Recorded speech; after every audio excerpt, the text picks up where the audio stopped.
ഒരു വീടിൻ്റെ നിർമ്മാണം പ്ലാൻ തയ്യാറാക്കുന്നതിലൂടെ ആരംഭിക്കുന്നു. മുറികളുടെ അളവുകൾക്കൊപ്പം ബീമുകൾ, കോളങ്ങൾ, ഫൗണ്ടേഷനുകൾ എന്നിവയുടെ സ്ട്രക്ചറൽ ഡ്രോയിങ്ങുകൾ ഉൾപ്പെടുന്ന വിശദമായ ഡ്രോയിങ്ങുകൾ തയ്യാറാക്കുന്നു. നമ്മുടെ ഈ വീട് 3 നില കെട്ടിടമാണ്. സെല്ലാർ ഫ്ലോർ ഒരു വശത്തേക്ക് അഭിമുഖമായി നിൽക്കുന്നു, ബാക്കി 2 നിലകൾ മുൻവശത്തേക്ക് അഭിമുഖമായി നിൽക്കുന്നു. നിർമ്മാണ പ്രവർത്തനങ്ങൾ ആരംഭിക്കുന്നതിന് മുമ്പ് നമ്മുടെ ഭൂമിയിൽ നിന്ന് വിലയേറിയതും പിന്നീട് ആവശ്യമായതുമായ എല്ലാ വസ്തുക്കളും നീക്കം ചെയ്യണം. തുടർന്ന് തടസ്സങ്ങൾ മാറ്റി മണ്ണ് നിരപ്പാക്കി സൈറ്റ് ക്ലിയർ ആക്കുക. സെൻറ്റർ ടു സെൻറ്റർ ദൂരം കാണിക്കുന്ന സെറ്റിംഗ് ഔട്ട് പ്ലാൻ എടുത്ത് ക്രോസ് സ്റ്റാഫും പ്ലംബോബും പെഗും റോപ്പും എല്ലാം ഉപയോഗിച്ച് സെറ്റിംഗ് ഔട്ട് ചെയ്യുന്നു. കുഴിക്കുന്ന സ്ഥലം അടയാളപ്പെടുത്തുന്നു. ഇത് ഫൗണ്ടേഷൻ്റെ ഡ്രോയിങ് ആണ്. 1 കോളമുള്ള ഫൗണ്ടേഷനുണ്ട്, 2 കോളമുള്ള ഫൗണ്ടേഷനുണ്ട്. എക്സ്കവേറ്റർ ഉപയോഗിച്ച് അടയാളപ്പെടുത്തിയ ഭാഗത്ത് നിന്ന് അനുയോജ്യമായ ആഴത്തിൽ മണ്ണ് കുഴിക്കുന്നു. കുഴിച്ച ഭാഗം നന്നായി വൃത്തിയാക്കുന്നു. ബേസ് കോൺക്രീറ്റ് ഇടുന്നതിന് ഇപ്പോൾ ഇത് തയ്യാറായിട്ടുണ്ട്. കോൺക്രീറ്റിൻ്റെ ദിവസത്തിൽ ആവശ്യമായ വസ്തുക്കൾ ക്രമീകരിക്കണം. സിമൻറ്റിൻ്റെ കാര്യത്തിൽ കോൺക്രീറ്റിൻ്റെ ഏറ്റവും അടുത്ത ദിവസം ക്രമീകരിക്കുന്നതാണ് നല്ലത്. കാരണം സൂക്ഷിക്കാൻ ഇടമില്ലെങ്കിൽ തുറന്ന സ്ഥലത്ത് വെച്ചാൽ അത് കേടായേക്കാം. അടുത്തതായി മെറ്റൽ അഥവാ അഗ്രിഗേറ്റ്. അത് കോൺക്രീറ്റ് ദിവസത്തിന് മുമ്പായി ക്രമീകരിക്കാം. ബേസ് കോൺക്രീറ്റിനായി 1.5 ഇഞ്ച് മെറ്റലാണ് ഉപയോഗിക്കുന്നത്. പുഴമണൽ അല്ലെങ്കിൽ എം സാൻഡ് കോൺക്രീറ്റിന് മുമ്പായി സ്റ്റോക്ക് ചെയ്യണം. എം സാൻഡ് ഉപയോഗിക്കുകയാണെങ്കിൽ അത് കഴുകിയ എം സാൻഡ് ആയിരിക്കണം. കോൺക്രീറ്റ് മിക്സർ നിലത്തുറപ്പിച്ചിരിക്കുന്നു. 1.5 ഇഞ്ചിൻ്റെ അഗ്രിഗേറ്റ് എടുത്ത് മിക്സറിലിടുന്നു. എം സാൻഡ് ചേർക്കുന്നു. സിമെൻറ്റ് ചേർക്കുന്നു. വാട്ടർ സിമെൻറ്റ് റേഷ്യോ അനുസരിച്ച് ഇടയ്ക്കിടെ മിക്സറിലേക്ക് വെള്ളം ചേർക്കുന്നു. അങ്ങനെ വെള്ളത്തിനൊപ്പം മറ്റു വസ്തുക്കളും ശരിയായ രീതിയിൽ മിക്സ് ചെയ്യുന്നു. കോൺക്രീറ്റ് ഇടുന്നതിന് മുമ്പായി കോൺക്രീറ്റ് ഇടാൻ പോകുന്ന സ്ഥലത്ത് വെള്ളം തളിക്കണം. ശരിയായ മിക്സിങ്ങിന് ശേഷം കോൺക്രീറ്റ് മിക്സ് ഇടുവാനുള്ള സ്ഥലത്തേക്ക് കൊണ്ടുപോകുന്നു.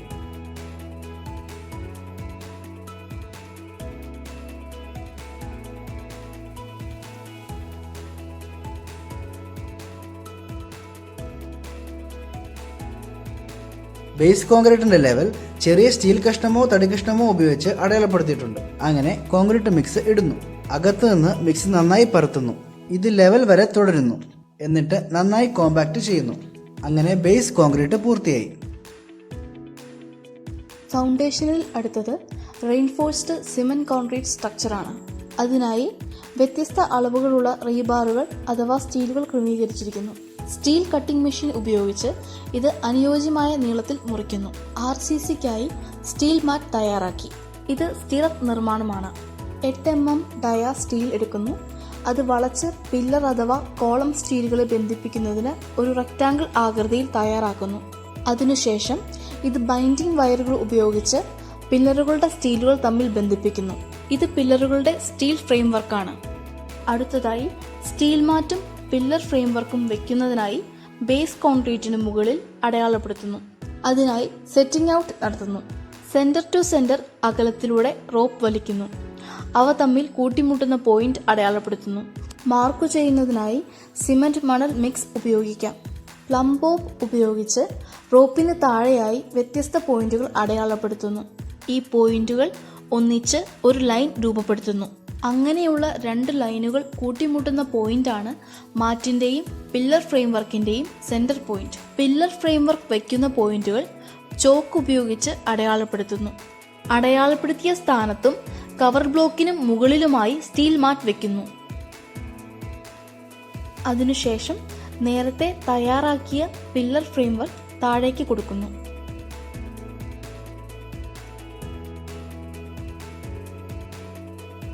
ഇതും മുമ്പ് അടയാളപ്പെടുത്തിയ പോയിന്റുകളിൽ കൃത്യമായി സ്ഥാപിക്കുന്നു. തുടർന്ന് pillar frame work binding wire ഉപയോഗിച്ച് സ്റ്റീൽ മാറ്റുമായി ബന്ധിപ്പിക്കുന്നു. RCC കോൺക്രീറ്റ് ചെയ്യുന്നതിനുള്ള ഫോം വർക്ക് അഥവാ ഷട്ടർ വർക്ക് ഡ്രോയിങ് പ്രകാരം ആരംഭിക്കുന്നു. ഫോം വർക്ക് പൂർത്തിയാകുന്നു. സ്റ്റീൽ ഫ്രെയിം വർക്ക് ശരിയായ സ്ഥാനത്തായിരിക്കണമെന്നില്ല. അതിനാൽ പ്ലംബോബ് ഉപയോഗിച്ച് വെർട്ടിക്കാലിറ്റിയും സ്ഥാനവും പരിശോധിക്കണം. വീണ്ടും അത് ക്രോസ് ചെക്ക് ചെയ്യുന്നു. ഇത് 3/4 ഇഞ്ച് അഗ്രിഗേറ്റ് അഥവാ മെറ്റലാണ്. തുടർന്നുള്ള നിർമ്മാണത്തിനായി ഈ വലുപ്പത്തിലുള്ള അഗ്രിഗേറ്റാണ് ഉപയോഗിക്കാൻ പോകുന്നത്. RCC കോൺക്രീറ്റിൻ്റെ ദിവസമാണ്. സിമെൻറ്റും എം സാൻഡും 3/4 ഇഞ്ചിൻ്റെ മെറ്റലും വെള്ളവും അളവുകളനുസരിച്ച് ചേർത്ത് നന്നായിട്ട് മിക്സ് ചെയ്യണം. കോൺക്രീറ്റിന് മുമ്പ് RCC സ്ക്വയറും RCC ട്രപ്പിസോഡും വരുന്ന ലെവലുകൾ അടയാളപ്പെടുത്തുന്നു. ഇത് പില്ലർ സ്റ്റീലിൽ അടയാളപ്പെടുത്തിയിരിക്കുന്നു. കോൺക്രീറ്റ് ചെയ്യാൻ പോകുന്ന സ്ഥലത്ത് വെള്ളം തെളിക്കുന്നു. കോൺക്രീറ്റ് മിക്സ് ഇട്ടതിന് ശേഷം മെക്കാനിക്കൽ വൈബ്രേറ്റർ നന്നായി ഉപയോഗിക്കണം. കോൺക്രീറ്റിംഗിലെ ഒരു പ്രധാന ഘടകമാണ് വൈബ്രേഷൻ.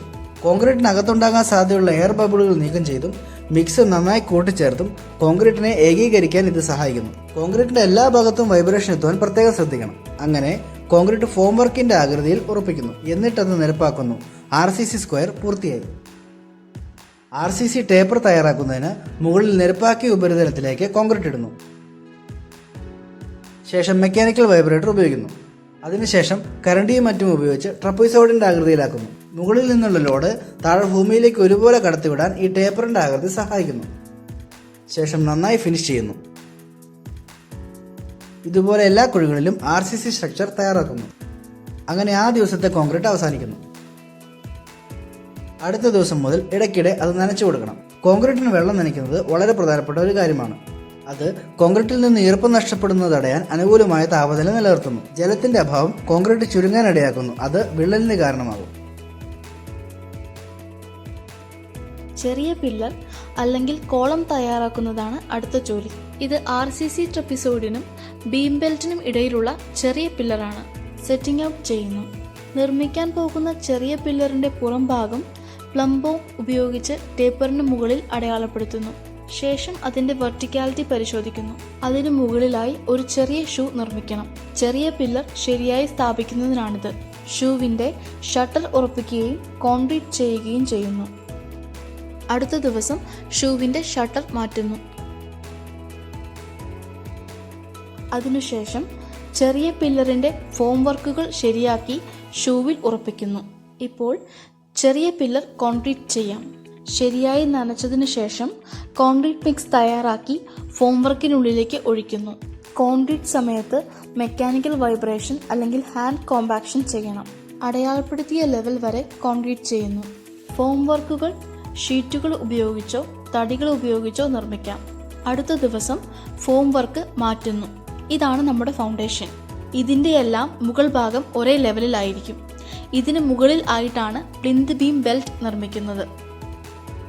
ഇതുവരെ നമ്മൾ കണ്ടത് base concrete, RCC square, RCC taper, ചെറിയ പില്ലർ തുടങ്ങിയവയാണ്. ഇനി പ്ലിന്ത് ബീം നിർമ്മിക്കുന്നത് എങ്ങനെയെന്ന് കാണാം. നമ്മളിപ്പോൾ നിലം നിരപ്പാക്കാൻ പോകുന്നു. സൈറ്റിലേക്ക് മണ്ണിട്ടതിന് ശേഷം JCB ഉപയോഗിച്ച് നിരപ്പാക്കുന്നു. ഇപ്പോൾ പ്ലിന്ത് ബീം വരുന്ന ഭാഗങ്ങൾ നന്നായി കോമ്പാക്ട് ചെയ്തതിനു ശേഷം സിമെന്റ് സാൻഡ് പേസ്റ്റ് അല്ലെങ്കിൽ ചെറുതായി കോൺക്രീറ്റ് ഇടുന്നു. ഇനി പ്ലിന്ത് ബീമിനായി സ്റ്റീൽ വർക്ക് തുടങ്ങാം. ഇതാണ് പ്ലിന്ത് ബീമിന്റെ ഡ്രോയിങ്. ജോലിയുടെ എളുപ്പത്തിനായി മുകളിൽ അനുയോജ്യമായ ഉയരത്തിലാണ് സ്റ്റീൽ ഫ്രെയിം നിർമ്മിച്ചത്. ശേഷം ശരിയായ സ്ഥാനത്തേക്ക് താഴ്ത്തുന്നു. ആവശ്യത്തിന് കവർ ബ്ലോക്കുകൾ ഉപയോഗിച്ചിട്ടുണ്ട്. ഇപ്പോൾ പ്ലിന്ത് ബീമിന്റെ ഫോം വർക്ക് നിർമ്മിക്കുന്നു. തുടർന്ന് കോൺക്രീറ്റിങ്ങിനായി ഫിക്സ് ചെയ്യുന്നു. പ്ലിന്ത് ബീം ശരിയായ ആകൃതിയിൽ കിട്ടാൻ ഫോം വർക്ക് വെർട്ടിക്കലായിരിക്കണം. പ്ലംബോ ഉപയോഗിച്ച് ഇത് പരിശോധിക്കുന്നു. ഫോം വർക്ക് നന്നായി ഉറപ്പിക്കണം.